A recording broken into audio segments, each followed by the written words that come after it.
आज के हिंदी व्याकरण की कार्यशाला में आप सबका स्वागत है। आज की चर्चा में हम बात करेंगे विलोम शब्दों के बारे में। विलोम शब्द आपको पता है लगभग हर परीक्षा में पूछा जाता है। जहां भी हिंदी का प्रश्न पत्र होगा वहां आपको 2, 4, 6, 10 विलोम शब्द पूछे जाते हैं। और विलोम शब्द जो पूछे जाते हैं, अभी आप लोगों ने सत्या साहब आपने यूपी के एआरओ एसआरओ का भी फॉर्म भरा होगा। उन समस्त परीक्षाओं में विलोम पूछा जाता है। तो विलोम के बारे में आज की चर्चा, आप भाग्यवान हैं कि आप जुड़ गए लाइव में। तो आज की चर्चा में मैं थोड़ा सा आपको विलोम शब्द की जानकारी दे देता हूं। विलोम का मतलब होता है उल्टा। उल्टा का मतलब जैसे होता है कि अगर आपसे कहा जाए कि दिन, तो अच्छे दिन, बुरे दिन, या फिर इस तरह के जो शब्द आते हैं। जैसे मान लीजिए एक शब्द मैं आपको बताता हूं, प्राची। च में बड़ी की मात्रा। प्राची के लिए विकल्प दिया गया है उदीची, प्रतीची, नवीन और समीची। ये यूपी आरओ की परीक्षा 2016 में पूछा गया था इस प्रश्न को। अब प्राची शब्द का अर्थ अगर हमें पता है तब तो हम इसका विलोम निकाल पाएंगे, नहीं तो अर्थ नहीं पता है तो सबसे बड़ी दिक्कत आएगी कि उसका विलोम क्या लिखें। यहां देखिए, प्राची शब्द का जो विपरीतार्थक है या विलोम शब्द है वह प्रतीची कहेंगे। नवीन जो शब्द इसमें दिया हुआ है, नवीन शब्द का विपरीत होता है प्राचीन। नवीन का विपरीत प्राची नहीं होगा। प्राची का मतलब होता है दीवार कह सकते हैं या घेरा कह सकते हैं। प्राची, दुर्ग की प्राची कही जाती है ना।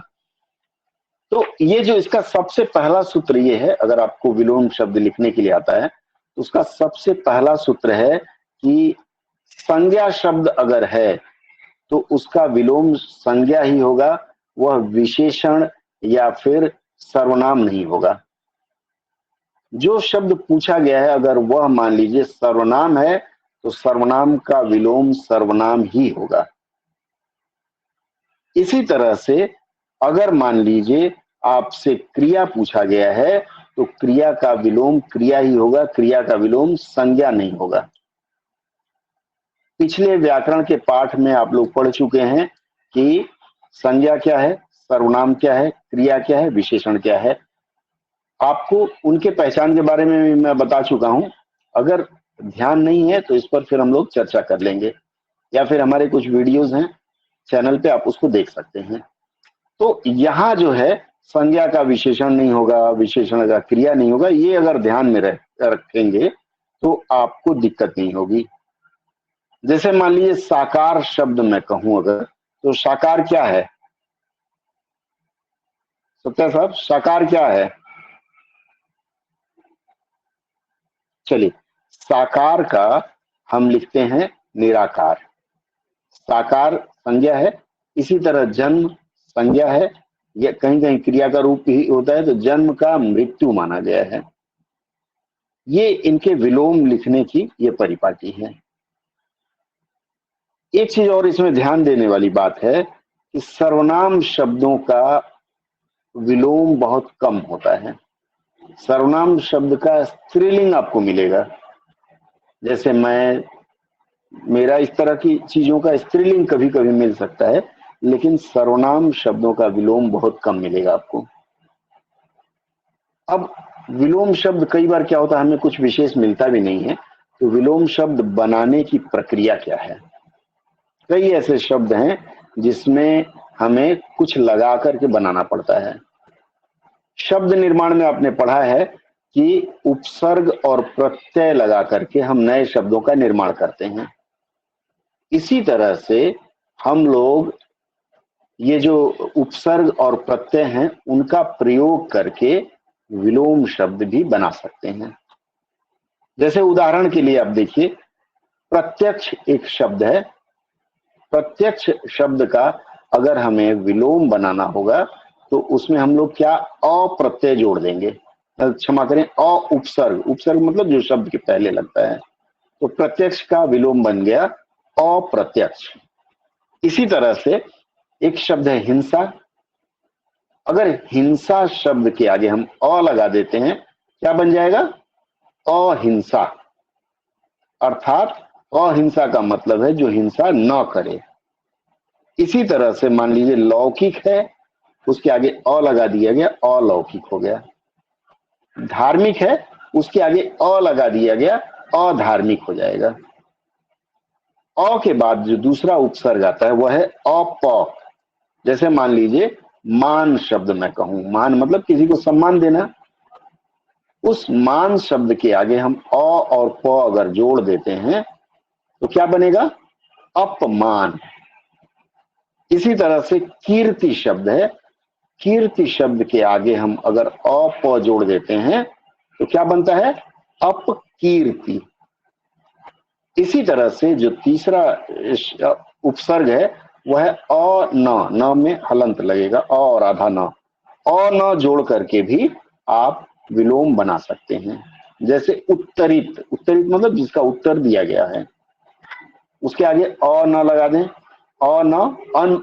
और आप लोगों ने संधि में पढ़ा होगा कि न मतलब अ से खत्म होने वाला, उसके बाद अगर उ आता है उत्तरित न, अन लगाएंगे और वहां उ, तो अ और उ मिल करके उ बनता है, छोटा उ। तो इसका बन जाता है अन उत्तरित, न में छोटा उ का मात्रा अनुत्तरित हो जाएगा। इसी तरह से अगर हम कहते हैं उदात्त, उदात्त, उदात्त शब्द का अगर हम प्रयोग करेंगे, उसके आगे अन लगा देंगे, फिर न में छोटा उ का मात्रा अनुदात्त हो जाएगा। इसी प्रकार से आपको एक और शब्द मैं अगर बताऊं, अन से अस्तित्व। अस्तित्व अक्सर परीक्षा में पूछा जाता है। अस्तित्व के आगे हम अन लगा देंगे तो अनस्तित्व हो जाता है। इसी प्रकार से निस उपसर्ग का प्रयोग करके हम विलोम बना सकते हैं। कैसे? जैसे सक्रिय है, उसके आगे निस का प्रयोग किए तो निष्क्रिय हो गया। इसी तरह से एक और शब्द लेते हैं सशुल्क, मतलब जो फी पे करके करते हैं। सशुल्क के आगे हम नी का प्रयोग करेंगे तो वह बन जाता है निस। सौ दो जुड़ा तो विसर्ग बन जाता है, ये संधि में मैंने बताया है, तो वह बन जाएगा निःशुल्क। इसी तरह से अगला उपसर्ग है वह है निर। निर जो उपसर्ग है, जैसे साकार शब्द है, इसका विलोम बनाना होगा तो सा के आगे हम निर कर देंगे तो निराकार हो जाता है। इसी तरह से एक और लेते हैं सलज्ज। सलज्ज को हम उसका विपरीत बनाएंगे, विलोम बनाएंगे तो निर्लज्ज लिखते हैं। यह एक चीज आप ध्यान दें, हम लोग अक्सर बोलते हैं निर्लज्ज, नी ल के ऊपर र आ ज, लेकिन सही शब्द, सही वर्तनी आपको जाननी है इसकी, तो नी ल के ऊपर र आधा ज, या निर्लज्ज। लज्जा से लज्ज शब्द आया है या लज्ज से लज्जा बना है, तो ध्यान रखें जब निर्लज्ज लिखना होगा तो निर्लज्ज न कहें, ये अपभ्रंश माना जाएगा, निर्लज्ज लिखेंगे। इसी तरह से वी उपसर्ग, व में छोटी की मात्रा, वी उपसर्ग का प्रयोग करके भी हम विलोम बनाते हैं। कैसे? जैसे राग, राग का विलोम हम जब बनाते हैं तो विराग करते हैं। दीपा जी, आप मुझे सुन पा रही हैं? दीपा जी, चलिए कोई बात नहीं, ठीक है। इसी तरह से मान लीजिए, सुन पा रही है ना? चलिए, आपकी आवाज नहीं आ रही, कोई बात नहीं, बहुत बढ़िया, बहुत अच्छा। समय से आप जुड़ी हैं, कुछ बातें जो मैं अकेले में चर्चा कर रहा था, आप भी उसकी आज भागीदारी बन रही है। बात करता हूं, नोट कर पाए तो नोट कर लीजिएगा, ठीक है। चलिए आगे बढ़ते हैं हम। तो अगला जो मैं आज विलोम शब्द कैसे बनाते हैं इस पर चर्चा कर रहा हूं। ये वीडियो मैं YouTube पे डाल दूंगा, आप वहां जाके देख सकती हैं, ठीक है। इसी तरह से वी से मैंने बताया, जैसे देश शब्द है, देश शब्द के आगे वी उपसर्ग जोड़ देंगे तो क्या बनता है? विदेश, फॉरेन जिसको बोलते हैं, तो विदेश बनता है। इसी तरह से सम्मुख शब्द है, सम्मुख मतलब सामने, और विमुख शब्द वी लगा दिया गया तो विमुख हो गया, ये इसका विलोम हो गया। इसी तरह से योजना है। योजना शब्द कहाँ से बना है? योजन से बना है। योजन में आ लगाया गया तो योजना बना। तो योजन मतलब जोड़ना, उसके आगे वी लगा देंगे तो वह बन जाएगा वियोजन। इसी तरह से अगला जो उपसर्ग है वो है प्रति। प्रति से क्या शब्द बनेगा? जैसे मान लीजिए वादी, ये अक्सर कोर्ट में, न्यायालयों में इन शब्द का प्रयोग होता है, तो वादी का विलोम होगा प्रतिवादी। एक और शब्द लेते हैं, आगामी शब्द है। आगामी का विलोम अगर हमें करना हो तो प्रति लगा करके प्रतिगामी लिखेंगे। इसी तरह से शब्द है घात। घात मतलब कोई मार रहा है, तो कोई मारता है तो आप उसका जवाब भी तो देंगे, तो घात का होता है प्रतिघात। इसी तरह से रूप अगर देखें तो रूप शब्द का विलोम हो जाता है प्रतिरूप। फिर लिखते हैं आगमन शब्द, उसके आगे फिर प्रति। संधि में मैंने बताया हुआ है कि छोटी ई और आधा रहेगा तो वो मिल करके, छोटी ई और अ आता है तो वो मिल करके आ हो जाता है, और जो त है तो आधा हो जाता है, तो इसका प्रत्यागमन हो जाएगा, आगमन का प्रत्यागमन। इसी तरह से एक और उपसर्ग है, वह है दुर। दुर जोड़ करके, जैसे सुबोध शब्द है, सुबोध शब्द का विलोम होता है दुर्बोध। एक और शब्द लेते हैं सुव्यवस्थित। इस शब्द का जो विलोम बनता है वो दुर्व्यवस्थित बनेगा। सज्जन, आप सबको पता है, सज्जन के लिए हम दुर्जन विलोम प्रयोग करते हैं, अर्थात दुर उसके आगे प्रयोग हो गया। दुर के बाद हम दुष् का प्रयोग करते हैं। जैसे मान लीजिए सत्कर्म है, सत्कर्म का विलोम क्या होगा? दुष्कर्म। ऐसे ही हम एक अगला शब्द लेते हैं सच्चरित्र। सच्चरित्र शब्द से हम बनाते हैं दुष्चरित्र, दुष् आगे लगा देते हैं। इसके बाद आता है कु उपसर्ग जोड़कर, क में छोटा ऊ, कु उपसर्ग जोड़कर, जैसे सुपात्र है तो हम क्या लिखेंगे? कुपात्र लिखेंगे। इसी तरह से सुपुत्र के लिए कुपुत्र, सुपाच्य के लिए कुपाच्य, और सुमार्ग के लिए कुमार्ग। बहुत आसान है। ये उपसर्ग जोड़ करके आप विलोम आसानी से बना सकते हैं। जैसे और भी आता है संयोग से वियोग, ये उपसर्ग नहीं है, उपसर्ग को परिवर्तित कर देते हैं।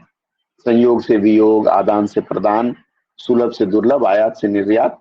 इस तरह से हम लोग उपसर्ग का प्रयोग करके विलोम बनाते हैं। उसके बाद आता है लिंग परिवर्तन करके।